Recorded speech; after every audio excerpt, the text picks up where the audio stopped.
नमस्कार दोस्तों, स्वागत है आपका एग्जाम गुरुजी के वीडियोस में। और जैसा कि आपने शुरुआती हेडलाइन पढ़ी होगी कि मध्य प्रदेश के पीथमपुर में भोपाल गैस त्रासदी जो कि 40 वर्ष पहले घटना आज से घटी थी, उसका बहुत सारा जो कचरा है उसको पीथमपुर जो कि हमारे यहाँ धार जिले में आता है, इंडस्ट्रियल एरिया है, रेजिडेंसी एरिया भी है, साथ साथ वहां पर उस कचरे को, जहरीले कचरे को ले जा करके डंपिंग की जा रही है। साथ में उसको क्या किया जाएगा, वहां पे नष्ट किया जाएगा। नष्ट अलग अलग तरीके से किया जाएगा। ये एक बहुत बड़ी हेडलाइन है जो कि वर्तमान में मध्य प्रदेश की राजधानी भोपाल से लेकर के दिल्ली नहीं, दुनिया की जो बड़ी से बड़ी न्यूज एजेंसी है उनकी हेडलाइन बन गया है। क्योंकि भोपाल गैस त्रासदी केवल भारत की एक मानव त्रासदी नहीं, वैश्विक स्तर पर सबसे बड़ी त्रासदियों में गिनी जाने वाली त्रासदी है, जिसका अध्ययन समय समय पर किया जाता रहा है। और भारत सरकार की जो एजेंसी है उसने लगभग 1986 से लेकर के अभी 2015 तक 30 साल तक अध्ययन के बाद अपनी एक रिपोर्ट भी प्रस्तुत करी थी, जो कि आज तक सामने नहीं आई है, लेकिन कुछ चीजें उसकी लीक हुई हैं। तो इस प्रकार से देखा जाए तो वैश्विक स्तर पे भी विश्व की लगभग सभी न्यूज एजेंसियां हो या संस्थान हो, उन्होंने भी इस पर रिसर्च करी है। और ये एक छोटी मोटी त्रासदी नहीं थी, लेकिन इसके जो कचरा है, जहरीला कचरा है, जिसका प्रभाव आज भी देखा जा सकता है, उसको जब पीथमपुर ले जाया जा रहा है, वहां पर उसको क्या कहते हैं, नष्ट किया जाएगा, तो खबर बनना और चिंता होना वहां के क्षेत्रीय लोगों को स्वाभाविक है। क्योंकि कहीं ना कहीं सरकार ने, हो सकता है, इसको संतुष्ट आम जनता को नहीं किया, या आम जनता के लोगों को वहां पे जो रेजिडेंसी है उनको कॉन्फिडेंस में नहीं लिया। कॉन्फिडेंस में ना लेने की वजह से लगातार इस घटना पर क्या हो रहे हैं, प्रश्न चिन्ह खड़े हो रहे हैं। और ये जो कार्य किया जा रहा है, ये हाईकोर्ट के आदेश के अनुसार किया जा रहा है। तो इन्हीं सब चीजों पर हम बात करेंगे। बात करने से पहले आपको बता देंगे कि ये जो वीडियो है इसमें हम थोड़ा सा बैकग्राउंड देखेंगे। साथ ही साथ ये वीडियो आपका जो मुख्य परीक्षा का टॉपिक है, आपदा प्रबंधन, साथ ही साथ आपका कचरा प्रबंधन, और साथ ही साथ इसमें जो महत्वपूर्ण टॉपिक हमारे होते हैं पर्यावरण प्रदूषण से, वहां के लिए आने वाले समय में एक बहुत बड़ा केस स्टडी बनने वाला है। क्योंकि सरकार इसमें सफल होती है तो नो डाउट एक बड़ा केस स्टडी होगा, असफल होगी तो बहुत बड़ा प्रश्न चिन्ह होगा। तो आने वाले समय में आपको इससे जुड़े हुए प्रश्न आपके आने वाली परीक्षाओं में मिलने की पूरी संभावना है। तो इन्हीं सब चीजों को, जो मुख्य बातें हैं, उसको हम यहाँ पर देखेंगे। तो कहानी शुरू करने से पहले मैं आपको बता देता हूं कि एक छोटी सी बैकग्राउंड स्टोरी हम देखेंगे कि हमारे देश में 1984 में एक घटना होती है ये। लेकिन उससे पहले आप सभी को थोड़ा सा पीछे जाना होगा। बात होगी 1866 की। 1866 की जो मैं बात कर रहा हूं, आप कहेंगे सर ये आप 1866 की बात क्यों कर रहे हैं अचानक से? घटना तो हमारे यहाँ 3 दिसंबर 1984 की है। लेकिन आपको इसके लिए जाना होगा 1866 में।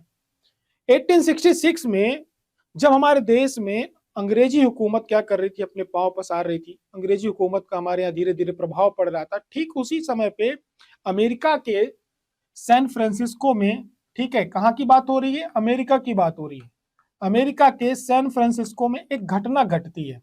घटना क्या घटती है कि वहां पर एक जो जहरीला केमिकल है नाइट्रोग्लिसरीन, उसको ले जाते वक्त क्या हुआ, कंटेनर पे लेके जाया जा रहा था, एक विस्फोट होता है और विस्फोट में लगभग 14 लोगों की जान जाती है। कितने लोगों की जान जाती है? 14 लोगों की जान जाती है। केवल, ठीक, केवल नहीं है, 14 लोगों की जान अपने आप में एक बड़ी बात होती है। और उसके बाद क्या हो जाता है कि बहुत सारी छोटी छोटी खबरें अमेरिका में आती हैं कि वहां पर केमिकल्स को ले जाते वक्त क्या हुई हैं, घटनाएं हुई हैं। उन घटनाओं के बाद अमेरिका की सरकार 1866 में ही जगती है और एक कानून बनाती है। कानून किस पर बनाती है कि यदि अब आप आगे से किसी भी प्रकार का केमिकल्स, जहरीला कचरा या विस्फोटक सामान लेकर के जाते हो, तो उसके लिए बाकायदा कानून बनाया गया कि इसको ले जाने के नियम क्या क्या होंगे। साथ ही साथ आप इसको, जिसमें पब्लिक जा रही है, आम जनता जा रही है, उस पे तो आप उस पे लेकर के नहीं जा सकते। इसके लिए अलग से जहाज चलेंगे जिसपे पेट्रोकेमिकल्स, विस्फोटक सामग्री लेकर के जाई जाएंगी।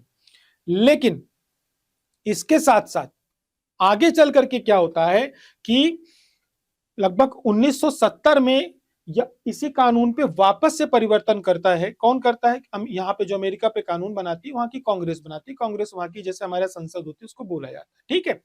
तो वहां पर जितनी भी प्रकार की खतरनाक क्या होती हैं, दुर्घटनाओं से जुड़ी हुई सामग्रियां होती, इनको ले जाने के लिए लगातार वहां पे कानून में परिवर्तन किए जाते हैं। और ये कानून वहां पर 1973 तक, ठीक है, लगातार परिवर्तन कर करके उनको क्या किया जाता है, पूरा कानून को बहुत मजबूत किया जाता है, क्योंकि 1996 तक आते आते यहां पर लगातार घटनाएं हो रही थी। ठीक है, तो अब आप यहां से ये अंदाजा लगाइए कि 3 दिसंबर की जो घटना होती है 1984 में, इसमें जिस कंपनी पर घटना होती है वो कंपनी अमेरिका की है, देश हमारा है, और मरने वालों की संख्या जो अखबारों में है या जो सरकारी गणना में है लगभग 5,000 बताया जाता, 5,500 बताया जाता है। लेकिन वास्तव में बात यह थी कि जब यह घटना घटी थी तो उस समय पे लगभग 3 मिनट के अंदर ही 2,500 से 3,000 लोग खत्म हो गए थे। सिर्फ गैस का प्रभाव इतना ज्यादा था। इसके लिए मैं आप सभी को बोलूंगा कि हमारे यहाँ के जो बॉलीवुड है बहुत अच्छा काम करता है। कभी कभी इन्होंने एक मूवी बनाई है द रेलवे मैन। अब आपको कभी भी समय लगे, नेटफ्लिक्स में है, मैं नेटफ्लिक्स का ऐड नहीं कर रहा हूं, मैं बता रहा हूं। आर माधवन ने इस पे एक्टिंग करी हुई है, और इरफान खान जो खत्म हो गए उनके बेटे हैं इस पे इंट्रोड्यूस हुए हैं, उनने भी इसमें एक्टिंग करी है। रेलवे मैन पूरी की पूरी भोपाल गैस ट्रेजेडी पे आधारित एक वेब सीरीज है, आप इसको जरूर देखें और परीक्षा के समय में भी इसको आप देख सकते हैं। बहुत ही शानदार मूवी है। आप, मेरे को ऐसा लगता है अब तक बनाई गई सबसे अच्छी मूवियों में से एक मूवी है। आपको पूरी की पूरी कहानी आप कल्पनाओं से बाहर जाकर के देखोगे, आपको समझ में आएगा कि हुआ क्या था, आपके रोंगटे खड़े हो जाएंगे। इतनी शानदार मूवी इन्होंने बनाई है और आप एक बार में पूरी मूवी खत्म कर दोगे, मैं ये इसकी गारंटी लेता हूं। ठीक है, ये घटना छोटी नहीं है, ये घटना बड़ी हो जाती है। क्यों बड़ी हो जाती है? क्योंकि वर्तमान में इसको कवर करने वालों में बीबीसी न्यूज भी है, अल जजीरा भी है। ठीक है, अल जजीरा और बीबीसी न्यूज लगातार इसको क्या कर रहे हैं, कवर कर रहे हैं। देखिए, tons of toxic waste removed decades after gas leak that killed thousands. India clears toxic waste from Bhopal leak site 40 years after disaster. 40 वर्षों के बाद इस इतने बड़े डिजास्टर के जो वेस्ट है उसको लेकर के कहा जाया जा रहा है, उसको वापस से नष्ट किया जा रहा है। इसको लेकर के खबर बनाई गई। ठीक है, तो अब बात होगी क्या कि जो भोपाल गैस त्रासदी है ये हुई कब थी? ये 2 और 3 दिसंबर 1984 को जो रात्रि का समय था, भोपाल में यूनियन कार्बाइड, ठीक है, इसको डाउ केमिकल्स के नाम से भी जाना जाता है। यहाँ पर एक मिथाइल आइसोसाइनाइड यानी माइका के नाम से कई बार आपसे प्रश्न भी पूछा जा चुका है पीएससी में, तो इसके रिसाव के कारण हुई थी। और कार्बाइड का आपको प्रभाव, जो लोग कृषि से जुड़े हुए होंगे, किसान जुड़े हुए होंगे, खेती वगैरह जानते होंगे, उन्हें मालूम होगा इसका प्रयोग हमारे यहाँ जो खेती के रसायन होते हैं उसमें किया जाता है, बिल्डिंग वगैरह में भी आजकल किया जाता है कार्बाइड का प्रयोग। अब आपको फिर भी ना मालूम हो कि ये गैस इतनी खतरनाक होती है कि यदि कच्चे आम को इसके अगल बगल रख दिया जाए इसके कार्बाइड के पास, तो वो 24 घंटे में पक जाता है, हरा आम बिल्कुल अचार वाला। यहां से आपको अंदाजा हो जाएगा ये गैस इतनी खतरनाक होती है कि इससे आने वाले समय में, और यही एक वजह कि हमारे यहाँ जो भोपाल क्या कहते हैं, जो आम वगैरह खाए, फल फूल हम लोग खाते हैं, उससे कैंसर होने की जो हमारे यहाँ संभावनाएं ज्यादा पैदा हो रही है, उसका एक बहुत बड़ा कारण ये है। दूध में यूरिया मिलाया जाता था, जो हमारे यहाँ फल फूल पकाए जाते हैं वो ज्यादातर कार्बाइड से पकाए जाते हैं, जिस पर सरकार ने क्या कर रखी है, रोक लगा रखी है। भोपाल गैस त्रासदी के आज भी लगभग 40 साल बाद इसमें ऐसा आया था कि लगभग 40 टन मिथाइल आइसोसेनेट गैस लीक हुई थी। लगभग 1 लाख से ऊपर लोग अस्थायी रूप से क्या हुए थे, दिव्यांगता का शिकार हुए थे। 5,000 लोग तो तुरंत खत्म ही हो गए थे।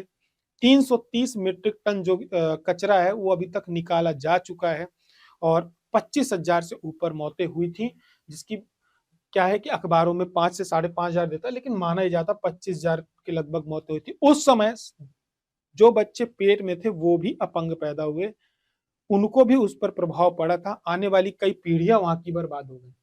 तो यही सब जो प्रभाव थे, इन्हीं खतरों से डर के कारण जो पीथमपुर की जनता है, सरकार है, वो क्या कर रही है, उसका विरोध कर रही है कि भाई इसके हमारे इतने दुष्प्रभाव थे। इसके जो कचरा है इसका आज भी प्रभाव वहां पे देखा जा रहा है, क्योंकि उसके पानी में मिलने के कारण कई किलोमीटर तक वहां का जो पानी वो भी जहरीला है, क्योंकि इसमें धीरे धीरे पानी का रिसाव होता है।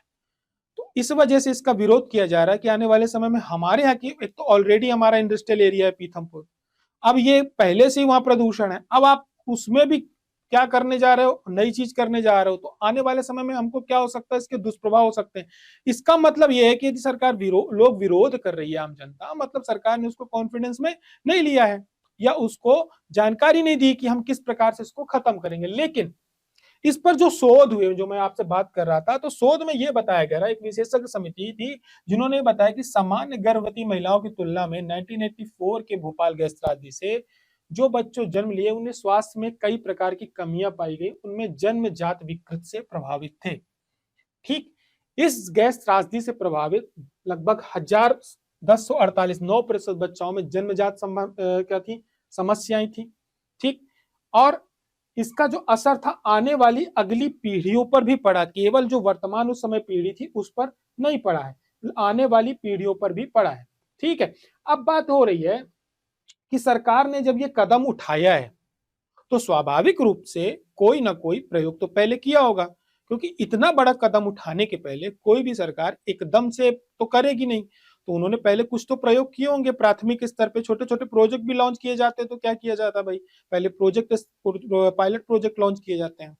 तो इस पर भी उन्होंने कुछ ना कुछ तो किया होगा। तो बिल्कुल सही बात है, सरकार ने क्या किया था, 2010 से 2015 तक पीथमपुर की एक जो फैक्ट्री है कचरा जलाने के लिए, उस पर कुल 7 परीक्षण किए थे। ठीक, उस परीक्षण में उनने जो आखिरी परीक्षण में उनने पर्यावरण के जितने भी मानक तय किए गए हैं उनको पूरा किया था। इस दौरान क्या हुआ कि पीथमपुर में लगभग 10 टन कचरा जलाया गया था। अब फिर क्या हुआ, सरकार के पास जो 337 मीट्रिक टन कचरा है, इसको निपटाने के लिए इन्होंने क्या किया, जो इनके पास निविदाएं आई थी उनको आमंत्रित किया। अब इसमें क्या हुआ कि जुलाई 2024 में पीथमपुर के एक industrial waste management private limited company को कचरा लाने के लिए अधिकृत किया गया। 2022 में फिर सरकार ने इसके लिए प्रयोग किया। 2024 में ये सब कुछ किया गया है। ये क्यों किया गया, क्योंकि 2024 में ये सब चीजें चल रही थी, तो मध्य प्रदेश की हाई कोर्ट ने क्या किया, सरकार को फटकार लगाया कि भैया इसको तुम एनी हाउ 4 सप्ताह के अंदर अंदर खत्म करो, इस कचरे को अब आप लोग समाप्त करिए। तो सरकार क्या हुआ, 29 दिसंबर को सरकार ने इसको क्या किया, प्रक्रिया में लेकर के आए कि हाँ ठीक है हम खत्म करेंगे। लेकिन सरकार इसके पहले क्या करी थी, सरकार इसके पहले गुजरात में भी इसको लेकर के बात हुई थी 2018-19 में, कि गुजरात में ले जाकर के जो वहां का एरिया है, ठीक है, थार वाला एरिया, वहां पे इसको ले जाकर के हम समाप्त करेंगे। लेकिन बात नहीं बनी, क्योंकि वहां पर भी विरोध स्टार्ट हो गया था। तो पीथमपुर जगह चुनी गई। लेकिन अब बात ये होती है कि अब जब कचरे को पीथमपुर ले जाया जा रहा, पूरा ग्रीन कॉरिडोर बना करके, तो अब आगे होगा क्या, इसको कैसे खत्म किया जाएगा, या इस कचरे जो ये कचरा है इसको सुरक्षित तरीके से किस प्रकार से नष्ट किया जाएगा।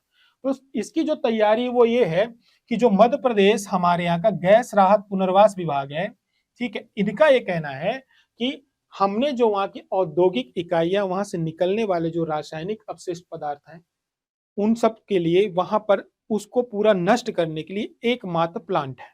वो जो कहां पर है, वो पीथमपुर में है, जहां पर किसी भी प्रकार के अपशिष्ट को और रासायनिक पदार्थों को क्या किया जाता है, सुरक्षित तरीके से जहरीले पदार्थों को नष्ट किया जाता है। और ये जो है सेंट्रल पॉल्यूशन कंट्रोल बोर्ड यानी सीपीसीबी के अंडर में काम करेगा। उनकी देख रेख में ही 10 मीट्रिक टन कचरे को पहले जलाया गया, जिसकी रिपोर्ट बनाई गई और उस रिपोर्ट को क्या किया गया, कोर्ट के सामने प्रस्तुत किया गया है। पीथमपुर में कुल मिलाकर पूरे देश में पीथमपुर जैसे इस प्रकार के 42 संयंत्र हैं जहां पर ये कचरा नष्ट किया जाता है, जिनमें से एक संयंत्र हमारे यहाँ पीथमपुर में है। तो सबसे पहले क्या किया जाएगा, वहां पर कचरे को सबसे ज्यादा तापमान में इंसिनेटर भट्टी में क्या करा जाएगा, जलाया जाएगा। अब जब जलाया जाएगा तो स्वाभाविक रूप से इससे क्या होगा, धुआं निकलेगा, जो कि वहां के क्या कहते हैं, वायु प्रदूषण बढ़ने की संभावना, उसमें भी गैस जहरीली क्या हो सकती है, उत्पन्न हो सकती है, मिल सकती है। तो उसके लिए क्या किया जाएगा, उस धुएं को क्या करने के लिए, नियंत्रित करने के लिए भी सरकार ने क्या कर रखी है, व्यवस्था कर रखी है। अब जो उसमें कचरा जलेगा, धुआं निकलेगा, उसमें जो क्या निकलेगा, खतरनाक तत्व निकलेंगे, उनको वहीं के वहीं उसको समाप्त करने के लिए व्यवस्था की गई है। और अवशेष की जितनी भी परत होंगी, जलने के बाद राख बचेगी, फिर राख को फिर से नष्ट किया जाएगा। इस प्रकार से ऐसा नहीं है कि उसको एक बार में समाप्त किया जाएगा, जब तक उसके पूरी तरह से समाप्त नहीं हो जाते, रासायनिक जो जहरीले तत्व समाप्त नहीं हो जाते, तब तक उसको क्या किया जाएगा, पूरी तरह से यह प्रक्रिया उसको नष्ट करने की दोहराई जाएगी। इस प्रकार से इस कचरे को क्या किया जाएगा, नष्ट किया जाएगा। ठीक है, अब ये बात हो गई कचरा नष्ट करने की। लेकिन बात ये होती है कि ये जो कचरा है, ये पूरे देश में ही नहीं पूरी दुनिया के लिए एक बहुत बड़ी समस्या है। पहली बात तो ये जो खतरनाक कचरे होते हैं, इनसे आने वाले समय में विस्फोटक से आग भी लग सकती है। कैंसर जैसी जो हमारे यहाँ जन्मदोष बीमारियां उत्पन्न हो सकती हैं, शरीर में संक्रमण फैलते हैं। हमारे यहाँ की जो पारिस्थितिकी तंत्र है, इसको भी नुकसान पहुंचता ही पहुंचता है। हमारा इन्वायरमेंट वहां का खराब होता है, ठीक है, और केमिकल रिएक्शंस की आशंका होती है। इन सब चीजों को जो लोगों के मन में सवाल उठ रहे हैं, स्वाभाविक रूप से उठ रहे हैं। लेकिन बात करी जाए वैश्विक स्तर पे, तो जो चाइना है और अमेरिका है, जो हम लोगों को सबसे ज्यादा ज्ञान देते हैं, दुनिया में सबसे ज्यादा कचरा यही फैला के रखते हैं। लगभग 40 करोड़ टन सालाना कचरा दुनिया में जहरीला कचरा पैदा करते हैं। 50 साल तक इसके कारण हमारे शरीर में क्या होता है, कचरे के कारण हमारे यहाँ रोग उत्पन्न होते हैं। लगभग 3.5 करोड़ टन सालाना तो अकेला अमेरिका कचरा पैदा करता है, जो कि जहरीला होता है। इसके बाद इसमें 1 लाख अलग तरह के केमिकल्स का उत्पन्न होते हैं। 15% रासायनिक कचरा हेल्थ केयर के जो हमारी एक्टिविटीज होती हैं उनको क्या करता है, उनके लिए हार्मफुल होता है। अब आप ये देखो कि हर सेकंड 13 टन खतरनाक कचरा दुनिया में पैदा होता है, और 2021 में अपशिष्ट पैदा करने वाली शीर्ष 3 उद्योग क्षेत्र बेसिक केमिकल मैन्युफैक्चरिंग, पेट्रोलियम, कोयला उत्पाद थी, जिनमें सबसे ज्यादा कचरा उत्पन्न किया गया। अब इसकी इतनी ज्यादा दिनों दिन इसकी बढ़ोतरी हो रही है कि कहा यह जा रहा है कि आने वाली एक पीढ़ी में हमारे यहाँ लगभग जो ये रसायन उत्पादन है 40,000% बढ़ करके 40 करोड़ टन हो गया है। 2023 में 35 करोड़ टन से अधिक खतरनाक कचरा पैदा हुआ था, लास्ट 2023 की, ठीक है। तो अब ये कचरे का सरकार को क्या करना चाहिए, इसको किस प्रकार से नुकसान हो रहा है, इसको किस प्रकार से मैनेजमेंट करना चाहिए, ये बहुत बड़ी हमारे दुनिया के लिए एक चिंता का विषय है। हमारे देश ही नहीं, दुनिया के लिए वैश्विक स्तर पर चिंता का विषय है। लेकिन बात यदि करी जाए कि अभी हाल ही में क्या हुआ कि विश्व बैंक ने अनुमान लगाया कि भाई सबसे ज्यादा कचरा उत्पन्न कौन कर रहा है, तो 2050 में कचरा उत्पादन 2.1 बिलियन से बढ़कर 3.40 बिलियन तक, यानी 70% बढ़ जाएगा।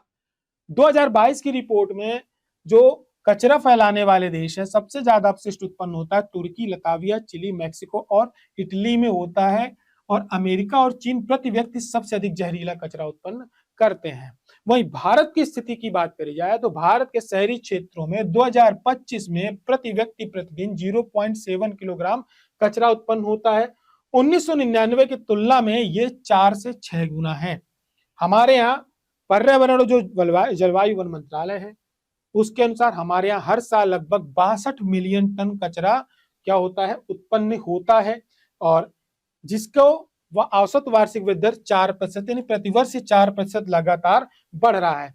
यही वजह है कि हमारे यहाँ जो कचरा प्रबंधन के लिए हमारे यहाँ के जो नगर निगम है, वहां पर जो ये क्या कहते हैं, हर घर गाड़ी कचरा लेने जा रही है। इंदौर को टॉप 1 पे मिल रहा है, सबसे देश का सबसे स्वच्छ शहर है, ठीक है। तो ये पूरा जो प्रबंधन चल रहा है, देश के प्रधानमंत्री ने झाड़ू लगाया था और कचरे पे लोगों का ध्यान लगाया था, वो उसका एक बहुत बड़ा कारण क्या है, वो यही है। तो सरकार की तरफ से क्या प्रयास किए जा रहे हैं, ठीक है।